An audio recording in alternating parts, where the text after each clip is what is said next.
ఇవాళ విజయవాడలో doctor BR Ambedkar గారి భారీ స్టాచ్యూ ఇనాగరేషన్ జరగబోతోంది. అన్ని పత్రికల్లో కూడా జగన్మోహన్ రెడ్డి గారి ప్రభుత్వం ఫుల్ పేజ్ యాడ్లు ఇచ్చింది. నిజానికి గత వారం రోజుల నుంచి ప్రభుత్వం ఈ వ్యవహారాన్ని ప్రచారం చేయడంలోనే చాలా బిజీగా ఉంది యాక్చువల్గా.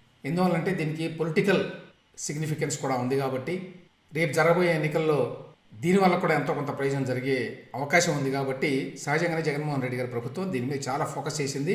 ఆ ప్రభుత్వంలో ఉన్న వాళ్ళంతా కూడా మరీ ముఖ్యంగా దళిత వర్గాలకు చెందినటువంటి ఎమ్మెల్యేలు, మంత్రులు వీళ్ళంతా దీని గురించే మాట్లాడుతున్నారు. దీని గురించే భారీ ఎత్తున వార్తలు కూడా వస్తున్నాయి పత్రికల్లో. మరీ ముఖ్యంగా అధికార పక్షానికి చెందినటువంటి పత్రికలు, అధికార పక్షానికి మద్దతుగా ఉండే పత్రికలు. అంబేద్కర్ విగ్రహం గురించి ఏమన్నా మాట్లాడడం అంటే అది చాలా పొలిటికల్లీ సెన్సిటివ్ ఇష్యూ అండి. ఎందుకంటే దీని గురించి ఏది మాట్లాడినా కూడా ఇందులో కులము, వర్గము ఇట్లాంటి అనేక రాజకీయాలు, అనేక అంశాలు వచ్చేస్తాయి ఇందులో. కాబట్టి దీని మీద కామెంట్ చేయడానికి లేకపోతే క్రిటిక్ చేయడానికి చాలామంది వెనుకంజ వేస్తారు అందుకనే. కానీ కొన్ని వాస్తవాలు అయితే మాట్లాడుకోవాలి. ఫస్ట్ పాయింట్ ఏంటంటే ఇంత భారీ విగ్రహాన్ని 18 ఎకరాల్లో 400 కోట్ల రూపాయలకు పైగా ఖర్చు పెట్టి జగన్మోహన్ రెడ్డి గారి ప్రభుత్వం విజయవాడ నడిబొడ్డున నెలకొల్పుతోంది. దీన్ని నెలకొల్పే విషయంలో జగన్మోహన్ రెడ్డి గారి ప్రభుత్వం నిజంగానే చాలా ఫాస్ట్గా వ్యవహరించినట్టే లెక్క. మన స్టాండర్డ్స్ తోటి చాలా తొందరగా పూర్తి చేసి విగ్రహం ఆవిష్కరణ కార్యక్రమాన్ని కూడా చేపట్టారు. సరే, అందులో ఎంతో కొంత ప్రయోజనం ఉంది, అందువల్ల చేపట్టారు అంటే చాలా వాటిలో ప్రయోజనాలు ఉంటాయి కానీ అన్నీ చేయలేరు అంత తొందరగా. ఎందుకంటే గత ప్రభుత్వం అంటే టీడీపీ ప్రభుత్వం కూడా 100 ఎకరాల్లో అంబేద్కర్ గారి స్మారక వనం ఒకటి పెడతామని చెప్పారు అమరావతిలో. కానీ దానికి సంబంధించి బహుశా 20 కోట్లు ఏమో ఖర్చు పెట్టినట్టున్నారు అప్పట్లో. కానీ అంతకుమించి ఎక్కువ పనులు జరగలేదు. కానీ ఈసారి జగన్మోహన్ రెడ్డి గారు మాత్రం దీనికి చాలా పెద్ద ఎత్తున ప్రయారిటీ ఇచ్చి ఈ పనులన్నీ పూర్తి చేశారు.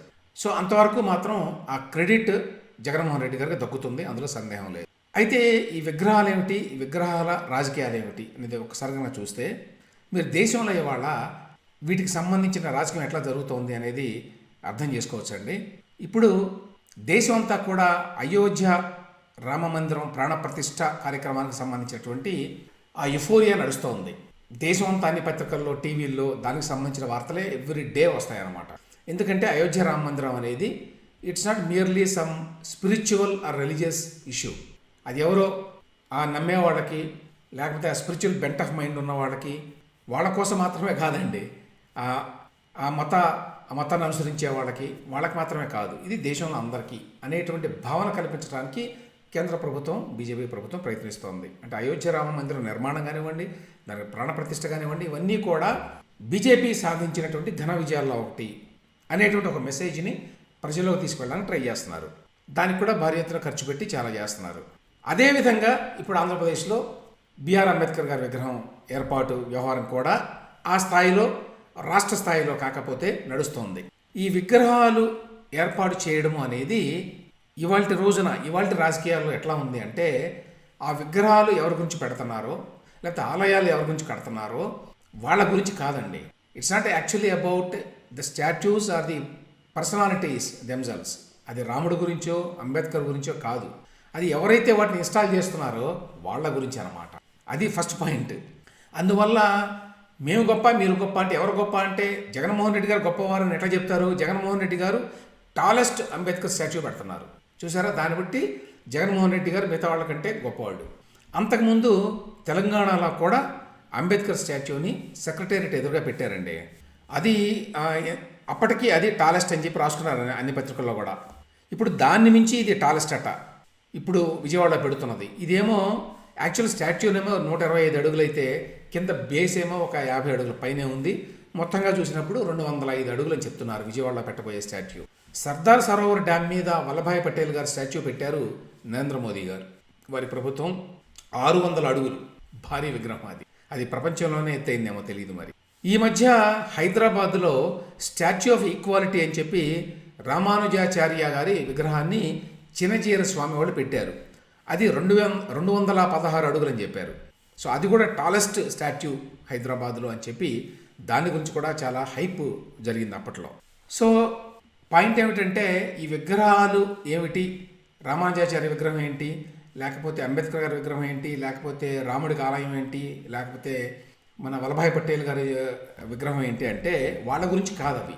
ఎవరు వాటిని పెట్టారో, ఎవరు వాటిని ఇన్స్టాల్ చేశారో వాళ్ళ యొక్క గొప్పతనము, వాళ్ళ యొక్క ప్రతిభ, వాళ్ళ యొక్క ప్రత్యేకత, దాన్ని చూడాలి అని చెప్పి ఇందులో మెసేజ్ ఉంటుంది ఒకటి. రెండవది ఏంటంటే అసలు అంబేద్కర్ గారు ఇటువంటి స్టాట్యూస్ గురించి పట్టించుకుంటారా అనేది ప్రశ్న అండి. అంబేద్కర్ యొక్క ఫిలాసఫీ, అంబేద్కర్ జీవితకాలం పాటు ఆయన నమ్మిన సిద్ధాంతాలు, వాటన్నిటినీ కనుక ఏమాత్రం కొంచెం పరిచయం ఉన్నా కూడా, పరిచయం ఉన్న వాళ్ళు కూడా ఈ విధంగా విగ్రహాలు పెట్టడాన్ని అంబేద్కర్ గారు హర్షిస్తారనుకోవడానికి వీలు. ఎందుకంటే ఈ విగ్రహాలను ఆయన ఎప్పుడు కూడా నిరసించాడు. అంబేద్కర్ గారు బతుకున్నప్పుడే గాంధీ గారి విగ్రహాలు ఉండేవి దేశం అంతా. అసలు గాంధీ గారు బతుకున్నప్పుడే ఉన్నాయనుకోండి. ఆయన 48లో చనిపోయారు కదా, చనిపోయిన తర్వాత ప్రతి ఊర్లో ఒక విగ్రహం ఉండేది. అయితే అప్పటికి ఇంకా బహుశా అంత పొలిటిసైజ్ కాలేదు. అందరూ చెప్పేది ఏంటంటే 2 ఐడియాలజీస్ మధ్య యుద్ధము అని చెప్పి మేధావులు చెప్తారు. అదేంటి, ఇటువైపు గాంధీ విగ్రహం, ఇటువైపు అంబేద్కర్ విగ్రహం. కానీ ఇప్పుడు అంతా కలగాపులకం అయింది అనే విషయాన్ని గమనించాలి. అదేమిటంటే ఇంతకుముందు ఏమిటంటే సవర్ణులు లేకపోతే అగ్రవర్ణాలకు చెందిన వారు వీరంతా కూడా గాంధీ విగ్రహం, నెహ్రూ విగ్రహం అని చెప్పి పెడతారు. అదే దళితులు మాత్రమే మరి అంబేద్కర్ని తమవాడిగా భావించి దళిత వాడల్లో మొదటిసారిగా పెట్టడం ప్రారంభించిన మాట వాస్తవం, పెడుతున్నారు. కాబట్టి ఇది 2 ఐడియాలజీస్ మధ్య యుద్ధము అన్నట్టుగా చాలామంది మేధావులు దీనికి ఇంటర్ప్రిటేషన్ ఇస్తారు. కాకపోతే ఇవాళ ఇది ఎంత కలగాపులకంగా, ఎంత కొత్త కొత్త కాంబినేషన్స్, పెర్మిటేషన్స్ వచ్చినాయంటే రాజకీయాల్లో, ఇవాళ అంబేద్కర్కి పెద్ద ఛాంపియన్ ఎవరయ్యా దేశంలో అంటే బీజేపీ అండి. ఎందుకు బీజేపీ చేస్తోంది? బీజేపీ ఎందుకు చేస్తోందంటే వాళ్ళకి కాంగ్రెస్ పార్టీ, మరి గాంధీ, నెహ్రూ వారి యొక్క వారసత్వం కాంగ్రెస్ పార్టీకి ఉన్నది కాబట్టి గాంధీని, నెహ్రూని విలన్లుగా చూపించడం అనేది బీజేపీ వారికి మొదటి నుంచి చాలా కాలంగా చేస్తున్నారు వాళ్ళు. ఆ నేపథ్యంలో అంబేద్కర్ అసలు పెద్ద హీరో అని చెప్పి ప్రొజెక్ట్ చేయడానికి వాళ్ళు కూడా రంగంలోకి దిగారు తర్వాత. సో ఇవాళ అంబేద్కర్కి పెద్ద ఛాంపియన్స్ నిజానికి బీజేపీ వాళ్ళే. ఎందుకంటే ఇప్పుడు మహారాష్ట్రలో అసలు విజయవాడలో స్టాచ్యూ కంటే, హైదరాబాద్లో స్టాచ్యూ కంటే, అసలు ప్రపంచంలో అన్నిటికంటే పెద్ద అంబేద్కర్ స్టాచ్యూ రాబోతోంది మహారాష్ట్రలో. మహారాష్ట్రలో గవర్నమెంట్ ఎవరిది? అక్కడ ఏకనాథ్ షిండే అని ఆయన ఉన్నాడు, కానీ ముఖ్యమంత్రిగా అది ప్రధానంగా వెనకుండా నడిపించేదంతా బీజేపీ వారు. బీజేపీ వారు ప్రభుత్వంలో కూడా ఉన్నారనుకోండి. వారి యొక్క ఆమోదముద్ర లేకుండా మహారాష్ట్రలో విగ్రహం రాదు. అదెంత విగ్రహం? మరి 350 అడుగులట మహారాష్ట్రలో పెట్టబోతోంది. అది దాదర్లో పెట్టబోతున్నారు, ముంబైలో. అది ఈ మధ్యనే దానికి సంబంధించి గవర్నమెంట్ రెజల్యూషన్ కూడా అయింది. దాన్ని ఆల్రెడీ తయారు చేస్తున్నారు, బ్రాంచ్ స్కల్ప్చర్ని. 350 అడుగులటండి అది. అయితే దాని మీద అంబేద్కర్ గారి మనవడు ప్రకాష్ అంబేద్కర్ గారు ఈ మధ్య మాట్లాడారండి. మాట్లాడి ఇంతంత పెద్ద స్టాట్యూస్ పెట్టడం ఏంటని ఆయన వ్యతిరేకించాడు. అంబేద్కర్ గారు అంత పెద్ద విగ్రహాన్ని పెట్టడం అవసరం లేదు అని. మీరు అంబేద్కర్ గారి స్మారకం ఉండాలి అని చెప్పి అనుకుంటే మీరు పెట్టాల్సిన విగ్రహాలు కాదు, ఆయన పేరు మీద ఒక స్కాలర్లీ ఇన్స్టిట్యూట్ పెట్టాలి అని చెప్పి అన్నారు. యాక్చువల్గా ఎన్టీ రామారావుకు సంబంధించి కూడా నేను గతంలో ఇదే మాట్లాడానండి చాలాసార్లు. ఎన్టీ రామారావు విగ్రహాలు కూడా మొత్తం ఉంటాయి రాష్ట్రంలో చాలా చోట్ల, లేకపోతే వైఎస్ విగ్రహాలు, ఇట్లాంటి వాళ్ళందరి. అవన్నీ కూడా ఎవరి ఒకళ్ళ పెత్తనాన్ని చూపించుకోవడానికి పెట్టేవే కానీ అవి అసలు వాళ్ళు ఏ సిద్ధాంతాలకైతే కట్టుబడి ఉన్నారో వాటి కోసం కాదు. మీరు ఎన్టీ రామారావు గురించి పెట్టాలనుకుంటే 2 రకాలుగా పెట్టాలి. ఒకటేంటి, సినిమా రంగంలో ఆయన యొక్క ప్రతిభకి గుర్తుగా, లేకపోతే రాజకీయ రంగంలో ఆయన కంట్రిబ్యూషన్ గుర్తుగా. ఏమిటి సినిమా రంగంలో కంట్రిబ్యూషన్ చాలామందికి తెలుసు, ఆయన పౌరాణిక పాత్రలు, వాటికి సంబంధించిన వ్యవహారం అంతా కూడా. అలాగే రాజకీయ రంగంలో ఏమిటి, దేనికోసం నిలబడ్డాడు ఆయన? దేనికోసం నిలబడ్డాడంటే ప్రధానంగా గవర్నమెంట్ అనేది అకౌంటబుల్ పీపుల్కి, ప్రజల కోసమే ప్రభుత్వం ఉన్నాయి అనేటువంటి భావన కల్పించిన వాడు ఫస్ట్ టైం ఎన్టీఆర్ ఆంధ్రప్రదేశ్ రాజకీయాల్లో. అంటే ఎమ్మెల్యేలు, ఎంపీలు అంటే ఎక్కడో ఉంటారు అనేటువంటి భావన నుంచి ప్రజల చేతుల్లోనే ఉంటుంది ఎవరినైనా ఎన్నిక చేసుకోవటం అనే భావన కల్పించింది ఎన్టీఆర్ ఒకటి. రెండవది, రాష్ట్రాలకు స్వయం ప్రతిపత్తి ఉండాలి. దేశంలో అన్ని రాష్ట్రాలు వాటికి స్వయం ప్రతిపత్తి, వాటికి ఆత్మగౌరవం ఉండాలి. తద్వారానే దేశం యాక్చువల్గా బలంగా ఉంటుంది అనేటువంటి ఒక సిద్ధాంతాన్ని నమ్మినవాడు. సో ఆ సిద్ధాంతాల గురించి ఏమన్నా ఆలోచనని పెంచే విధంగా మీరు చేయాలి. స్మారకంగా ఏమైనా పనులు చేయాలనుకుంటే ఆ విధంగా ఎన్టీ రామారావు గురించి ఏమైనా చేయాలంటే ఫెడరలిజం గురించి, రాష్ట్రాల అటానమీకి సంబంధించి, అలాగే సంక్షేమం అనేది ప్రభుత్వం యొక్క మోరల్ డ్యూటీ అనే విషయం గురించి, వాటి గురించిన మరి పరిశోధన సంస్థలు ఏమైనా పెడితే అది గౌరవించినట్టు ఎన్టీఆర్ని. అంతేగాని ఒక స్టాచ్యూ పెట్టడం కాదు. తెలుగుదేశం వాళ్ళు కూడా అప్పట్లో అమరావతిలో ఎక్కడో 100 ఎకరాలు 8 ఎకరాలు కేటాయించారు ఆయన స్టాచ్యూ పెట్టడానికి. సో ఆయన స్టాచ్యూ పెట్టడం అనేది ఆయన్ని గౌరవించడం కాకుండా మనం ఆ పెట్టేవాళ్ళుగా తమను తాము గౌరవించుకోవడం లాంటిది అనమాట అని ఇంతకుముందు చెప్పాను. అంబేద్కర్కి సంబంధించి అయినా, వేరే వాళ్ళకి సంబంధించి అయినా అది అక్కడ కూడా వర్తిస్తుంది. సో ఇక్కడ ఇవాళ అయితే ఏమైందంటే ఇంతకుముందు మేధావులు చెప్పినటువంటి ఆ రకమైనటువంటి బైనరీ ఇప్పుడు లేదు. ఇదిగోండి అంబేద్కర్ విగ్రహం దళితులకు ప్రతినిధి అయిన వాళ్ళు మాత్రమే ప్రేమిస్తున్నారు, ఇక్కడేమో గాంధీ నెహ్రూ ఇదొక వారసత్వం ఒకటి వచ్చింది, దీనంతా కూడా కాంగ్రెస్ వాళ్ళు లేకపోతే అగ్రకులాలకి చెందిన వాళ్ళు దీన్ని ఎక్కువ ప్రాపప్ చేస్తున్నారు అనేటువంటి ఆ బైనరీ ఏదైతే ఉందో అది ఇప్పుడు లేదు. ఇవాళ బీజేపీ అంబేద్కర్ని వెనకేసుకొని వస్తుంది. దానికి కారణం వాళ్ళకున్న రాజకీయ ప్రయోజనం. దట్ ఈస్ మోర్ ఇంపార్టెంట్ అండి. వాళ్ళు ఏంటంటే గాంధీ నెహ్రూని తగ్గించాలి, ఎందుకంటే గాంధీ నెహ్రూకి బీజేపీకి ఏ రకమైన సంబంధం లేదు కదా, కాంగ్రెస్తో సంబంధం ఉన్నది వాళ్ళకి. సో తద్వారా చరిత్ర నుంచి వాళ్ళని మరుగునపరచాలి, అందువల్ల అంబేద్కర్ పైకి తీసుకొస్తున్నారు వాళ్ళు. ఇక ఇక్కడ ఇంకొక పాయింట్ ఏమిటంటే అంబేద్కర్ విగ్రహం పెట్టడం ద్వారా జగన్మోహన్ రెడ్డి గారు దళిత ప్రేమికుడు, పేదల ప్రతినిధి అని అనుకోవాలి అనేది జగన్మోహన్ రెడ్డి గారి ఉద్దేశం. చాలామంది మేధావులు కూడా ఆ రకమైన ఇంటర్ప్రిటేషన్ ఇస్తారు. ఇంతకుముందు బీజేపీకి ఏం చెప్పానో అదే వర్తిస్తుంది జగన్మోహన్ రెడ్డి గారు. బీజేపీ వాళ్ళు నిజంగా గనక చిత్తశుద్ధితో అంబేద్కర్ కనుక ప్రేమిస్తుంటే జగన్మోహన్ రెడ్డి గారు కూడా అంబేద్కర్ని అంతే చిత్తశుద్ధితో ప్రేమిస్తున్నారని చెప్పి అనుకోవచ్చండి. అదొకటే టెస్ట్, దానికి ఇంకేం అక్కర్లా. రాష్ట్రంలో ఏం జరిగిందో అందరికీ తెలుసు దళితులకు సంబంధించి. కానీ ఇమ్మీడియట్గా నాకు గుర్తుకొచ్చిన ఒక్క పాయింట్ మాత్రం చెప్తా. అదేంటంటే ఈ కోడికత్తి శ్రీను, ఇతను దళితుడే, మరి అతన్ని అన్యాయంగా జైల్లో ఇన్నాళ్ళు పెట్టారు బెయిల్ లేకుండా. సరే అది కేసులో ఆయన ఉన్నాడా లేదా అనేటువంటి ఆ రకమైన కంట్రవర్సీ కూడా ఉంది. యాక్చువల్గా అసలు కోడికత్తి శ్రీను ఈ పని చేయలేదు, ఇదంతా కూడా స్టేజ్డ్ అని. అది నిజమో అబద్ధమో మనకు తెలియదండి. అది పక్కన పెట్టి అతను ఒకవేళ నిందితుడు అయినప్పటికీ నిందితుడిని మీరు 5 ఏళ్ల పాటు జైల్లో పెడతారా ఎక్కడన్నా? నిందితుడిగా ఏ రకమైన అతని మీద ఏ రకమైన కేసు ఇంతవరకు ప్రూవ్ కాల. ఏమిటయ్యా అంటే జగన్మోహన్ రెడ్డి గారి పాత్ర ఉంది అందులో. అది ఇందులో చెప్పుకోవాల్సింది. కోర్టులు చేస్తున్నటువంటి అన్యాయం ఒకటి ఉంది, దానికి తోడు జగన్మోహన్ రెడ్డి గారు చేస్తున్న అన్యాయం ఇంకా పెద్దది. చాలా చిన్న వ్యవహారం ఇది. ఆయన ఒకసారి కోర్టుకు వెళ్ళి ఐడెంటిఫై చేసి ఏదో చేసేస్తే అతను బెయిల్ ఇచ్చేస్తారు. కేసు తర్వాత విచారణ జరుగుతుంది, కొనసాగుతుంది. కానీ కోర్టుకు వెళ్ళడానికి ఆయన కారణాలు ఆయనకు ఉన్నాయి జగన్మోహన్ రెడ్డి గారికి. ఆయన వెళ్ళకపోవడం వల్ల కోడికత్తి శ్రీనికి మోక్షం లేదు. అతను 4 గోడల మధ్య బందీగా ఉండాల్సిందే, మగ్గాల్సిందే. దాని మీద ఇవాళ కూడా వచ్చినాయి పేపర్లో వార్తలు. నా బిడ్డ కోసం ప్రాణాలను ఇస్తా అని చెప్పి కోడికత్తి శ్రీను తల్లి సావిత్రి గారు ప్రకటించారు. ఏదో వాళ్ళంతా పాపం చేస్తున్నారు నిరసన దీక్షలన్నీ కూడా.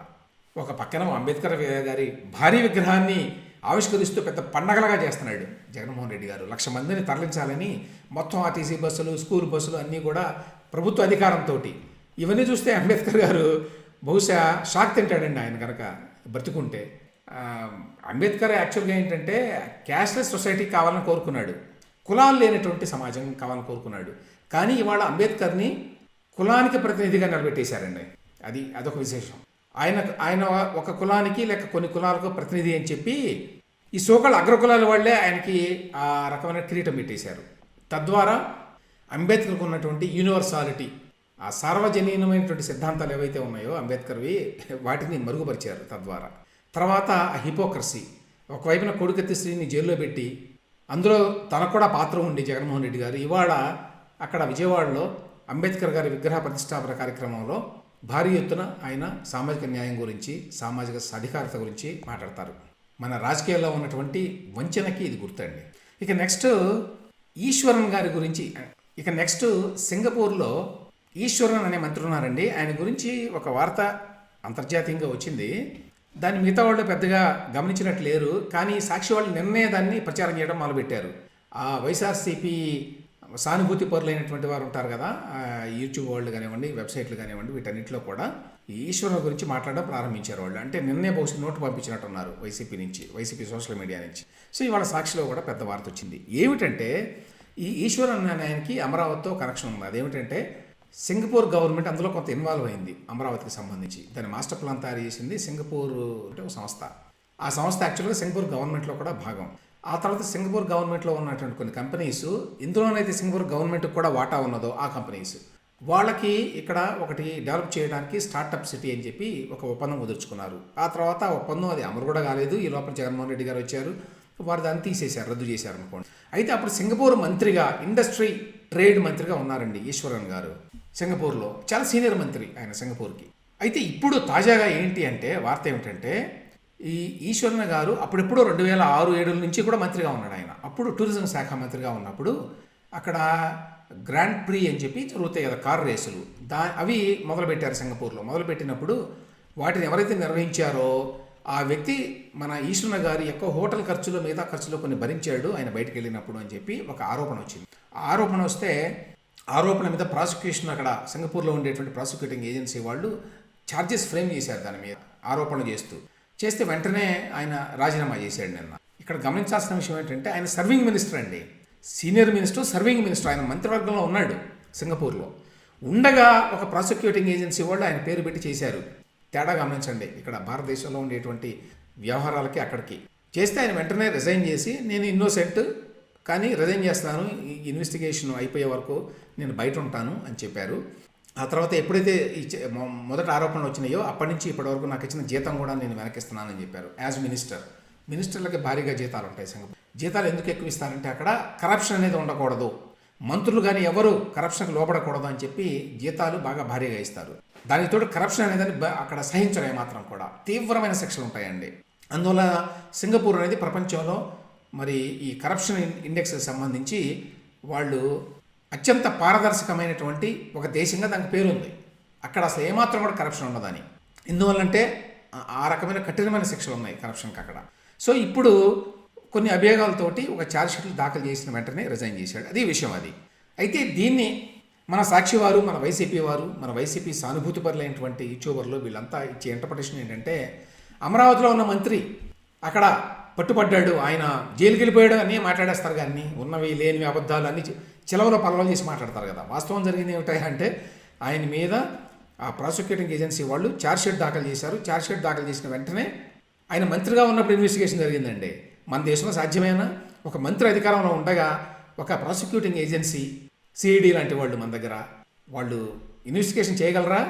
జగన్మోహన్ రెడ్డి గారి ప్రభుత్వంలో అనేక మంది మీద ఆరోపణలు ఉన్నాయి. పెద్దిరెడ్డి రామచంద్రారెడ్డి గారి దగ్గర నుంచి మొదలుకుంటే మిగతా అందరి మంత్రుల మీద రకరకాల దందాలు, ఇసుక దందాలని, ఆ దందాలని, కాంట్రాక్టులని అనేక ఆరోపణలు ఉంటాయి కదా. వాళ్ళు అధికారంలో ఉండగానే, మంత్రిగా ఉండగానే ఏపీ సిఐడి వాళ్ళు ఇన్వెస్టిగేషన్ చేస్తారండి. సాధ్యమైన మన దేశంలో అది? నెక్స్ట్ మినిట్ ఆ ఇన్వెస్టిగేషన్ చేస్తున్నటువంటి అధికారిని అక్కడి నుంచి పంపించడం, డిస్మిస్ చేయడం కాదు, అసలు అతని యొక్క ఆచూకీ లేకుండా చేస్తారు. నిజంగా అంత ధైర్యంగా ఎవరైనా చేస్తే. కానీ సింగపూర్లో అట్లా ఉండదు. ఆయన మంత్రిగా ఉండగానే వాళ్ళు టేకప్ చేశారు. ఇప్పుడు ఛార్జ్షీట్ దాఖలు చేసిన వెంటనే ఆయన రిజైన్ చేశాడు. అయితే దానిని వీళ్ళు ఎట్లా ప్రొజెక్ట్ చేస్తున్నారంటే అమరావతిలో చంద్రబాబు నాయుడు గారికి తోడు దొంగ ఈశ్వరన్ను, అసలు అమరావతి కేసులోనే ఈయన పట్టుకున్నారు అక్కడ అనే విధంగా, అనే అర్థం వచ్చే విధంగా, అనే భావం కలిగే విధంగా వీళ్ళు వార్తలు రాస్తారు. సాక్షి పత్రికలో ఫస్ట్ పేజ్ అండి. బాబు తోడు దొంగ ఈశ్వరన్ అవుట్, పదవులో పార్టీకి సింగపూర్ మంత్రి రాజీనామా, కనీసం 7 ఏళ్ళు జైలు శిక్ష ఖాయమంటున్న నిపుణులు.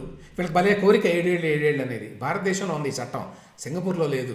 అదేంటంటే 7 ఏళ్ళు జైలు శిక్ష పడితే వాళ్ళు ఎన్నికల్లో పోటీ చేయడానికి వీల్లేదండి. అదనమాట. అమరావతి భూదోపిడీలో చంద్రబాబు పార్ట్నర్ ఈశ్వర్ అన్నట. అది ఇట్లా ప్రొజెక్ట్ చేయడానికి వాళ్ళ ప్రయత్నం.